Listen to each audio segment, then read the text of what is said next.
एक बार फिर हुए पवन ज्योति अलग। आपको बता दें कि ये खबरें अब फिर से चलने लग गई है कि पवन ज्योति सिर्फ चुनाव के लिए एक हुए थे। अब पवन ज्योति का कोई रिश्ता बचा नहीं है।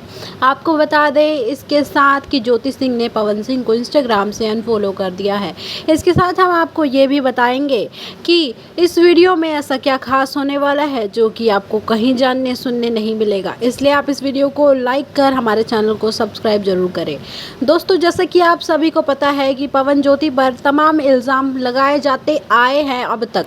आप सभी को ये तो पता होगा, जो लोग पवन ज्योति को पसंद करते हैं उनमें से कुछ लोग ऐसे भी हैं जो इनके रिश्तों पर हमेशा उंगली उठाते आए हैं। और उनमें से ही कुछ लोगों का ये सवाल है कि पवन ज्योति एक तो हो गए, लेकिन सिर्फ चुनाव के टाइम पे ही क्यों ये दोनों एक साथ दिखते थे। अब क्या ये लोग एक साथ नहीं दिख सकते? क्या आप ज्योति सिंह पवन सिंह को इंस्टाग्राम पे फॉलो नहीं कर सकती? क्या पवन सिंह उन्हें फॉलो नहीं कर सकते? जब इन दोनों का रिश्ता इतना आगे बढ़ ही चुका था तो क्यों अब नहीं देखने के लिए मिल रहे ये दोनों साथ? तो दोस्तों, हम आपको बता दें कि ज्योति सिंह अभी पवन सिंह के साथ ही रह रही हैं और अपने ससुराल में ही रह रही हैं।